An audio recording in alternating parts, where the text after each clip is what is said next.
This is a clip from an earlier live stream. I know you're going to like it, so the link to the full video is down below. Check it out. I'll see you over there. Okay, I keep going back and forth, y'all, and I know I might seem like I'm wishy-washy, flippy-floppy as it relates to Brandon Tatum. Man, I really want this guy to be solid and firm in what where he stands. He did a video the other day. It's called Everybody Betrayed Charlie Kirk or something of that nature. And he's sitting down with this young lady and he's talking about his experience with Turning Point. It's the reason I'm going live now, because he got my blood boiling, because I'm like, I just can't take this video. I cannot take this video. And some of you have probably already seen it. So I'm watching this video and, I know some of y'all have seen this. I know some of y'all have seen this video. Brandon Tatum talking about what's going on in Turning Point and such like that. If I had not known what I know as it relates to Brandon Tatum soft pedaling with one Conspiracy Owens, I probably would have taken this video, more seriously. But I just could not take this video seriously because I just felt like, what are we watching? It was very frustrating. I have to admit it. I was like, I gotta, you know what? I'm gonna share with y'all. So I'm gonna share my frustration with you all because this video just made no sense to me. So, well, let me take that back. Let me take this back. The video made sense. It's the fact that the ambiguity, the mystery, the air of specter that is out there, the use of they, for crying out loud. Good gracious. Shout out to the theys, and the theys were in the chat. All right, we got to get this going because we have, like I said, we got a long night planned. So let me go ahead and bring this in. Let's get into this. How is it that they... All right, so Brandon Tatum sitting down with this young lady. Actually, I don't know her name. I hate that I don't know her name. But they're having an interview. They're talking about, y'all know what they're talking about. And it was frustrating. If you've seen it, or I'm sure you'll hear it as well while we're watching if you haven't seen it already. It's just super frustrating. So let's just get it in, Jason. Let's go. Go from attacking Israel, being obsessed with Israel. Literally almost every show is about Israel and the Jews while we're losing America, right? Yeah. We have Mamdani and all of the craziness that is happening here. Yeah. And now it just transfers into an attack on a Christian pastor, literally. Because the mind went back in attacking Israel. The mind went. So now the mind is susceptible for the devil to use you for his good. And so you see those people going now and attacking good people. I know Rob. I could probably text Rob right now. I didn't know Mikey as much, but I know Rob, and I met Mikey a few times. I know Erica. I've met her. For somebody to say that they think that they have anything to do with Charlie's death, they're either, it's only one, well, if you don't know them, you're ignorant. If you know them and say it, you're evil. Yeah. It's pure evil. It's evil. I went to Turning Point the other day because I do really love. Okay, I'm just going to stop. You probably already know what made my blood pressure go up. You probably have picked it up. Why in the world is he being ambiguous? We all know who he's talking about.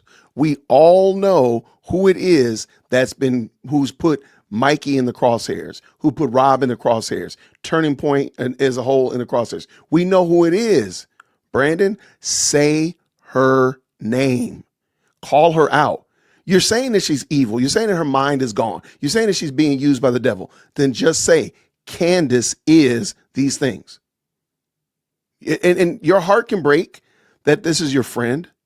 Your heart can be torn because, man, this is my road dog. But at the end of the day, when the smoke clears, you have to be honest. You're not being a blessing to your friend if you're not telling your friend that they're going off a cliff.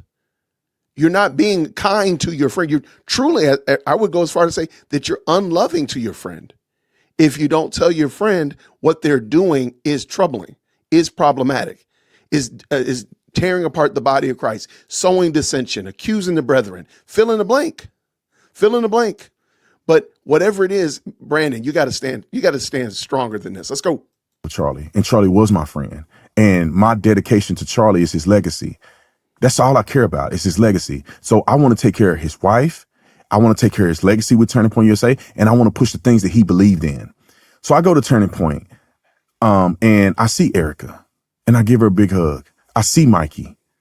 I see Terrell. These people are getting death threats. People are threatening to kill them. Why though? Because somehow they think it had anything to do with Charlie's death. How did that get out there? They didn't just come. They didn't just go down they didn't just go down the clearance aisle at Walmart. Where did they get the idea that these people at Turning Point were associated with Charlie's death? Where did it come from? I need Brandon Tatum to tell us that. Where did it come from? Where? Who's the biggest purveyor of this idea? It didn't just land anywhere. It just didn't pop up out of nowhere. It came from your friend. You're going to have to say that. You're going to have to say it with your full chest. Otherwise, you're going to be like Megyn Kelly. Otherwise, you're going to look like Tucker Carlson and others that are trying to cape for Candace. And she's just running roughshod, dancing all over them because they're going to keep covering and duck and giving her duck and cover. And you're going to end up doing the same thing. You're going to have to just say it out of your mouth. Tatum, it's Candace. People loved Charlie. What are we saying? It's funny that some people say, who some people? Charlie believed this. Charlie did this. Everybody turned on Charlie. And these people were closer to Charlie than they were. Yeah. See, actually, the sentences that he's using don't even make sense because he keeps using these pronouns, they and these people. Say names. Name the name. The names must be named. You got to name the names, man. These people, I would argue, loved Charlie to the day he died. They were there when he died. And they're holding his organization together day in and day and night. They're trying their best. He is the cash cow. He is the idea. He's the movement. He's the bread and butter of Turning Point. What are you going to do without Charlie Kirk? You know what Mikey had been told over and over again by Charlie? If anything happens to me, the first thing you do is you call Erica. Get her on the phone immediately. Now, Erica was in Phoenix. We were in Utah. Mikey did the emergency procedure. That's what you're supposed to do. And anybody in the military or law enforcement knows what I'm talking about. Now, I was in the Navy for 8 years. You think about all this stuff before it happens. So when it happens, you don't have to think. You just do what you're supposed to do. What sense would it make for Mikey to run to Charlie when his security team, 6 guys, were already on him? Well, 4 guys were on him. There's 2 more there. Right. They were already, they were right there. He would have just gotten in the way. Mm-hmm. He knew what he had to do and he did it. Yeah. I'm going to shout out to Frank Turek and Allie Beth. We're going to actually watch this full video in a moment, but I just want to talk about this right here, Ruby. And I understand what you're saying. I'm not in disagreement. If let's say Ruby and I are reasonable friends, okay? We have a good relationship. Your family knows my family. Our kids play together, all that kind of good stuff like that. Maybe we all that kind of stuff, right? We're friends. We're reasonable. If I'm doing something that's unreasonable and you're like, hey, Jason, your wife told me that this is going on. Maybe you shouldn't be doing that. You shouldn't be doing that. And that's reasonable. I say, hey, you know what? Okay. Thank you, Ruby. I appreciate that. And I make the correction. That's understandable. But why is Brandon Tatum not calling out Candace? Because she's not reasonable. He knows, like I know, like everybody in the best live chat on the internet knows, she's going to end up attacking him. So he's not actually doing himself a favor. He's actually being like the battered spouse who doesn't want to call out their husband. I know he loves me. I know he just blacked my eye, but he really loves me. That's what he's doing. No, Candace is the abusive spouse, the abusive friend. That's not a friend. That's not a friend that you want.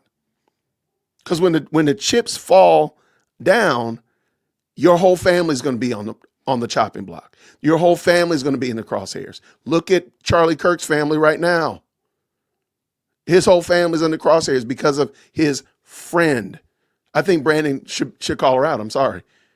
Is that a friend that you really want, that you have to tiptoe around? If I have an explosive behavior like that you don't want to call me out because you lose the friendship because you tell me the truth. Now, again, if you're lying on me, then that's another thing. But if you're telling me something that's true and I don't want to accept the truth, am I really a good friend?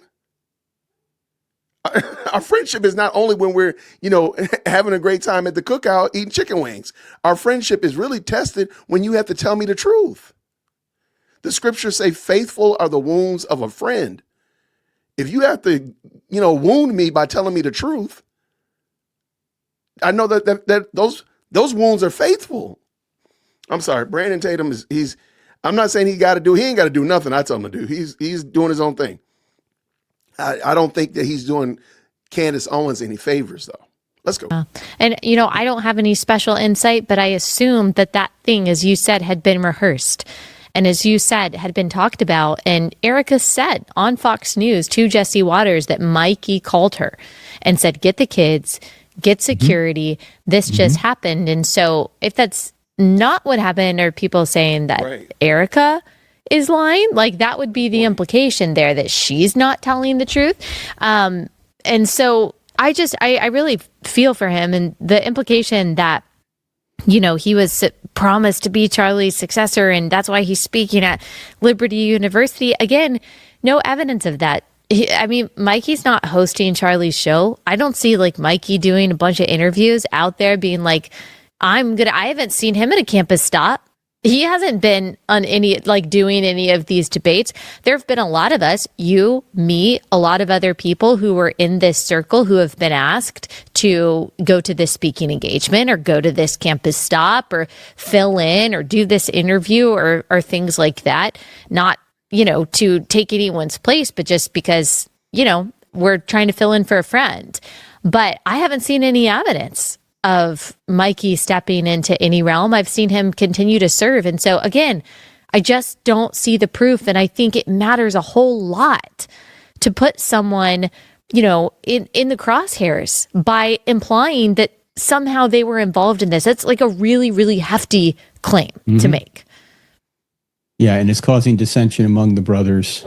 These people, I would argue, love Charlie to the day he died. They were there when he died. And they're holding his organization together day in and day and night. They're trying their best. He is the cash cow. He is the idea. He's the movement. He's the bread and butter of Turning Point. What are you going to do without Charlie Kirk? As if they want him to die so they can take over. Erica, I love Erica. She's a wonderful woman. And that's why God matched her and Charlie together. Erica is not Charlie. It's not that easy for Erica to take over that organization from Charlie and try to continue his legacy. That's not easy to do. She can't go around the country and speak at 150 events. She has 2 little kids, and she just had the most shocking experience of anybody's lifetime. Can you imagine? I'm married, and obviously you're married too.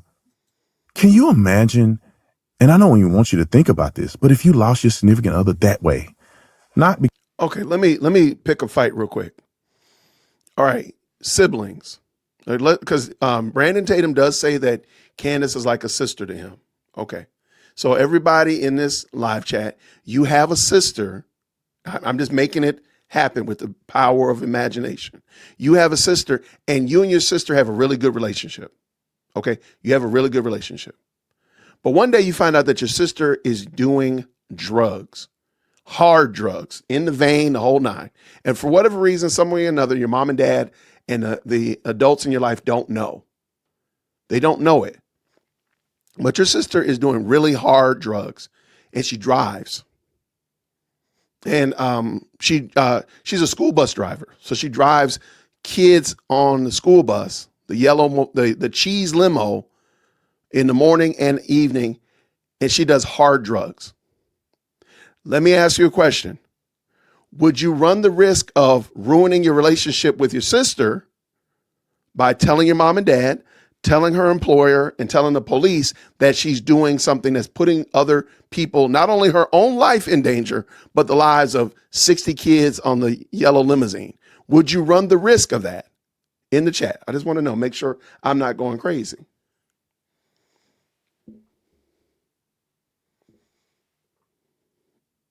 Today you do have a sister. Today you actually have a sister. And you really like her. Absolutely. You would unequivocally. Oh, it's a terrible analogy? Well, thank you so much. Come up with a better one. Absolutely. I think most of us would probably go and say, Mom, Dad, sister is doing hard drugs. Employer, my sister's doing hard drugs. You would do everything to stop her, not because you don't care about her, but you realize that the ramifications of her doing hard drugs, possibly being drugged up while she's driving the school bus is going to be terrible. So same thing here with Brandon. Saying that Candace is a sister is not a stopgap for the fact that she's doing terrible things. That's not a shield. That doesn't protect anybody. But I say, well, she's my sister. I don't want to ruin it. Heck, she's ruining other people's lives. I'm just saying, like, that doesn't work.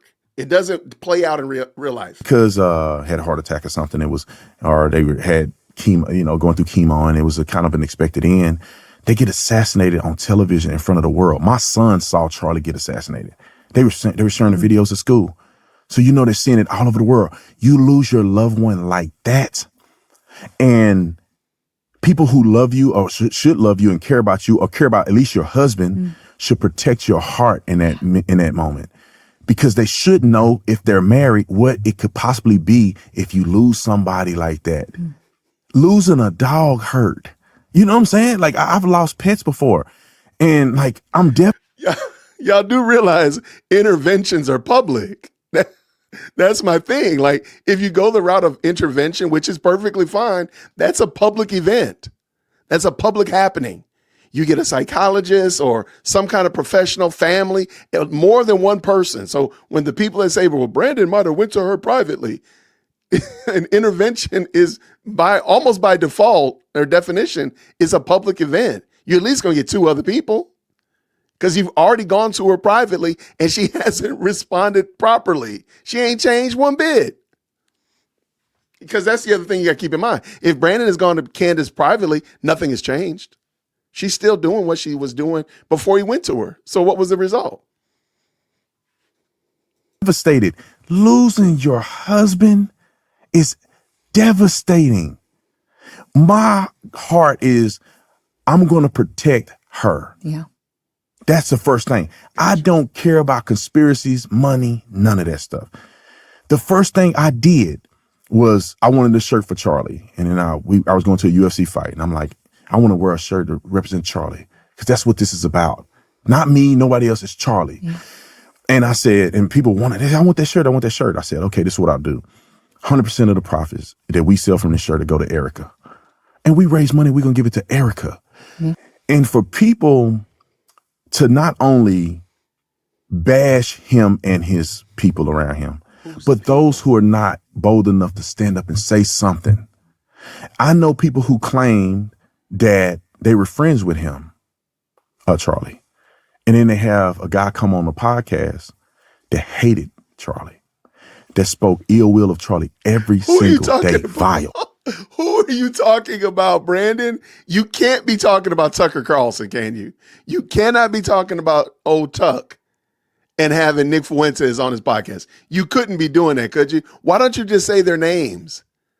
Brandon, no more pronouns. We need all proper pronouns from now forward. No more. Just say their names, my guy. It's okay. It is okay. And they bring them on the show and, hey, let me talk to you about you. I'm sorry I said this to you. Marissa, you can't come on my show if you bash Charlie without being confronted by me. You're lucky to be in the same presence as me if you were to bash my friend like that. And you brought his wife up and said his wife was a plant. You can't even talk to me with saying stuff like that. I don't know what kind of cowardice friends that you have around you that will let somebody say that about your wife and let somebody say something about you crazy in your death and they don't stand up to it. Well, it's very interesting that you bring up the term friends, because the concept of friendship, right? We all have friendships behind the scenes. We all have friendships in the public sphere, but obviously we develop friendships just natural friendships as we're in the same, we're colleagues, essentially. How can you be a friend of Charlie Kirk's and bring on a vile person who constantly tried to destroy Charlie Kirk's organization? Yeah. You call that friendship? And I mean, I'm going to say, I don't want to say his name. Everybody is watching this, knows exactly who I'm. No, we don't. No, we don't. Just tell us who it is. Be upfront. Be upfront. Say their names. The names must be named. I need to get that sound clip. The names must be named. Say it. I'm talking about. But the reason we are not calling this person out, people are not calling this person out, is because we're saying, oh, he's our friend. We don't bash our friends in public. We don't bash our friends in public. Meanwhile, this friend of ours has no problem bashing our dead, murdered friend who can't stand up for himself or for his wife at this point in time. Right. It is, Brandon, it is demonic. The demon has made it into the conservative right. Yeah. And I'm all about having a big tent. But even a tent needs to have its borders. Even if a tent does not have a border, it will lose its soul. And I really worry that if we do not speak out, we're going to be swimming in a lot of vile garbage and we will lose everything we fought for. You cannot say that you are a fan of Joseph Stalin and think that you have there's and I'm not really a big rapper, but there's a big song out by Kendrick Lamar. They not like us. Yeah. They not like us. Like you saying you support Joseph Stalin and you are a Hitler fan, and that you say the N-word every time you open your mouth on your shows, and you bash women, and you do this, and you said you were effing Turning Point USA. He said it. I'm effing Turning Point USA, and I've been effing it, and it's Charlie's baby. Yeah. Charlie's baby, Turning Point. I'm effing it. I've taken over Turning Point. I'm gonna tear it all down. You ain't like us. We don't operate like that. Charlie don't operate like that. Why didn't Charlie interview that person? Because Charlie we don't give credence to foolery. And then you wait till he dies to interview this person. Why didn't you interview him when Charlie was alive? I wonder why. But then you bring him on to do a little, like I call it butt sniffing. Like dogs, they want to get to know each other, they sniff each other's butt. This should have been an all-out brawl. I'm telling you, Marissa, no one, I hope that anybody watching this, if you ever disrespect any of my friends to that degree and their wives after he has died, you don't even talk to me. Don't even talk to me. If I see little Hitler somewhere, don't talk to me. Stay in your lane, gangster. We ain't the same. You not like us. Don't come up to me and say, I want to be friends. Can I come on your podcast? It's not going to go well for you. I can't stand evil people. And the person who's gaslighting the living daylights out of us, who decide to interview, you know who I'm talking about, he's gaslighting us too. Because he goes and says, oh, I brought him on because I wanted to. No, you gaslighting us. Well, he'll say, oh, well, it's my right to interview whoever I want. You're right. Correct. Yeah. Correct. It's freedom of speech. Yeah. It's your right. But should you? Should you do this? Well, you talk about morality. Yeah. We talk about being a Christian. You talk about being biblical. Okay, interview whoever you want. But there is a consequence, because should you do it? Should you interview the arch nemesis of your murdered friend 2 months after he was murdered? Should you? And should we hold him accountable for doing something literally horrible, vile, and probably demonic? Interview who you want. We're going to call you on the carpet. You haven't called him on the carpet, though. You haven't even said his name. Say his name, Brandon Tatum. Say Tucker Carlson. Say it. Say it.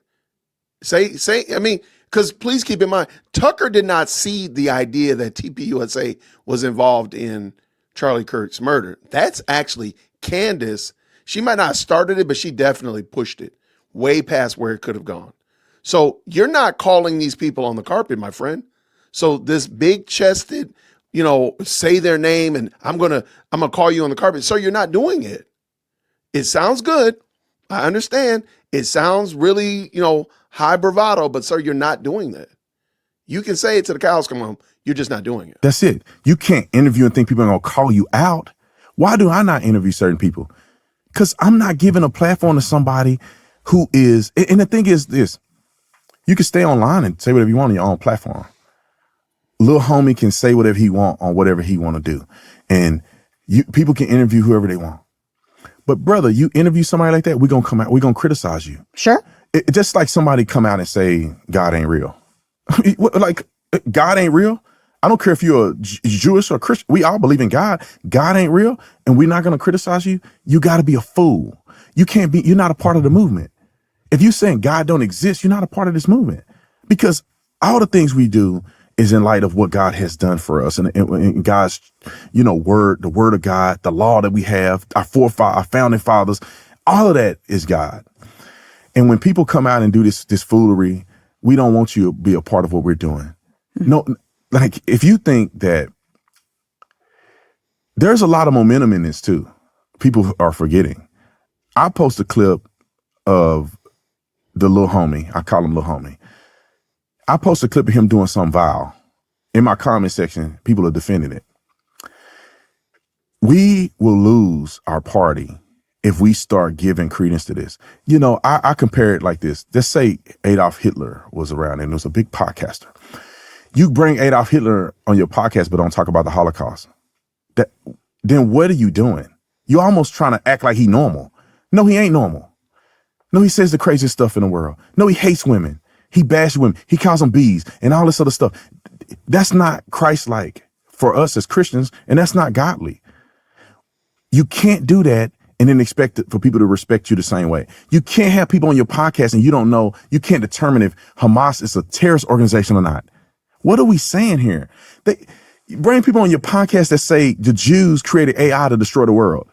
You're not going to at least push back on that. You interviewed a woman on there that says that Hamas is not a terrorist organization and that Christians are treated better in the West Bank than in Israel.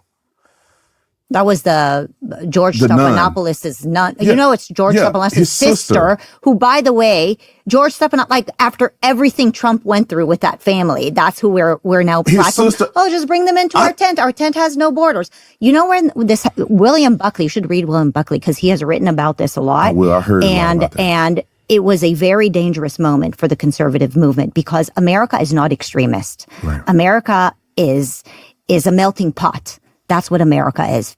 Everybody is an intermarriage. People don't like extremism. And if we allow our friends to narrate for and launder the ideas of extremists into our movement, then all the stuff that they were accusing us of, right? This is why the New York Times is all over this. They are loving this. They are loving this because we're not talking about Mamdani. We're not talking about all of it. We're just laundering bad ideas in the name of, well, it's freedom of speech. We can talk about whatever we want. Yeah, it's your freedom of speech, but there has to be a consequence. Look, there's a mathematical equation here, and there's a precedent that has been set. The left did this already. The left had the radical nut jobs in their party. Yes, the squad. Doing all of this crazy stuff. We don't know what a woman is. They doing all of this, and a lot of people left them. That's right. This is why Trump got elected overwhelmingly like he did. This is how we've been having a House and Senate, and we've been winning on these arguments because they're so crazy. Yeah. They say they love women, but they want men to beat up women in sports. What? It's so true. The left took in their most extremist faction and said, well, but it's getting us a lot of views. And so we're gotta bring it. Let's bring AOC to be our leader. It's amazing how evil uses the exact same formula. It's the same formula and it's coming our way. And I mean, the thing that we have on our side is the most powerful thing, and that is God. Mm-hmm. And as long as we stick to the truth and we remember how important it is to have strength and courage, we will reject it. I mean, you're rejecting it. Charlie rejected it. We're rejecting it. And, I think really that is ultimately the armor of God is to reject the lies and just stand in with the light. 100%. How do we honor Charlie Kirk, really? How do we honor his legacy? It is very simple. You do what he stood on. Put God first. And all the principles that Charlie had, the standards that he had. Like, he kept the Sabbath. That's one thing that you can't say you want to honor Charlie Kirk without honoring all the things that he stood for. Maybe people should go out and kind of look into what Charlie was saying. I'm going to push back on that, Brandon. I don't think Charlie Kirk is not the standard that we should strive to be like. Again, Charlie, I have mad respect for Charlie. I believe he did great things and there's wonderful things that we can glean from it, but he's not the standard bearer. He's not the standard bearer. Our standard bearer is Christ. And so when the smoke clears, we have to be like, what does the Lord say about the culture? What is the Lord saying about our politics or whatever it is? It's not, again, in a tacit way, a very loosely way, you can say Charlie to some degree, but really when the smoke clears is really what does Christ say?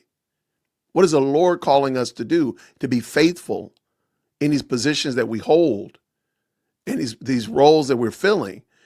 Again, I don't think Charlie's our standard bearer. And I really don't believe, if you push back on Brandon, that he truly believes that is Charlie's a standard. I just think that sometimes we do need to make sure we keep man at best. The best man is a man at best. That's all we got to remember. We're still fallen individuals whom needed a savior. So I can circumvent you and go straight to the savior. I don't need to come to you and be like, I want to imitate you. I want to be like Brandon Tatum. No, I want to be like Christ. That's what I need to be like. So this is just an interesting take. I don't want him to lose it, but I think he's losing his argument a little bit. Me and my family has thought about the same thing. Like, maybe we should listen to what Charlie said. Maybe there's something to it. Let us dig into that.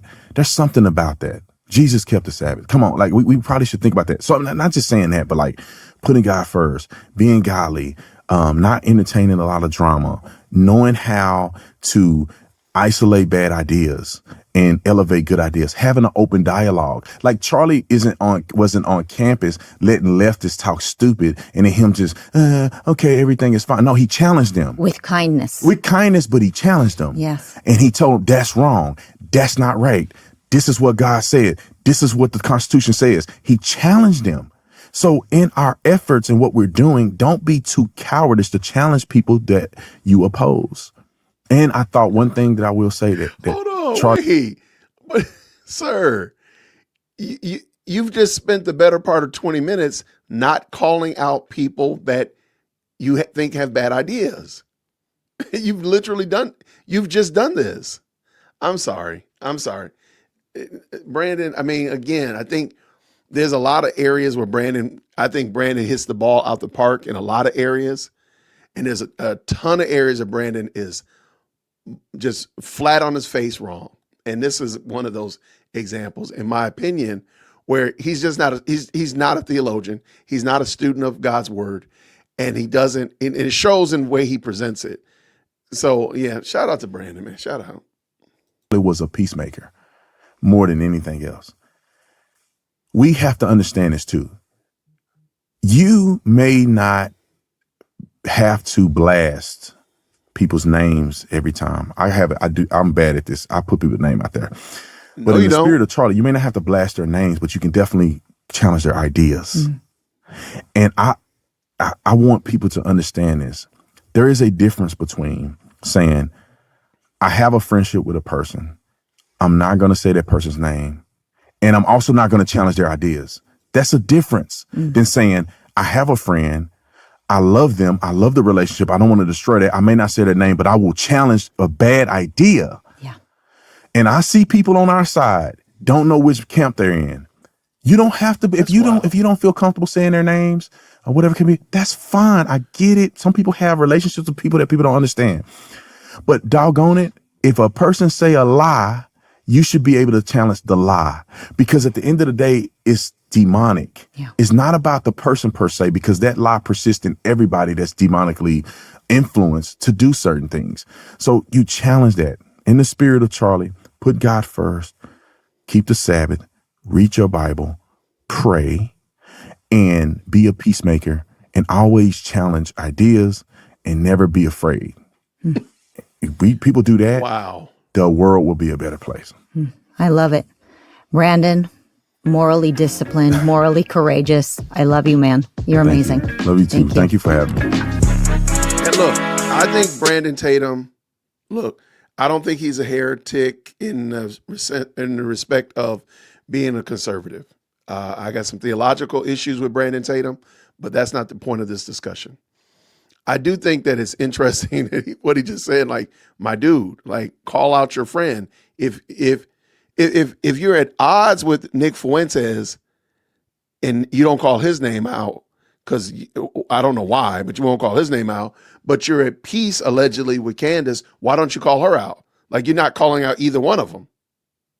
I don't understand. George Stephanopoulos caught a stray in here and other people. He said the hostess is named Marissa more times than he said anybody else, which makes no sense to me at all. I'm like, my dude, like, what are we doing here? And shout out to the best live chat on the internet. Thank y'all so much for tapping. I know you liked that episode. This is actually a clip from a larger live stream. The link is down in the description, so you can go check it out. I hope you enjoyed it, and I'll see you down there. Grace and peace.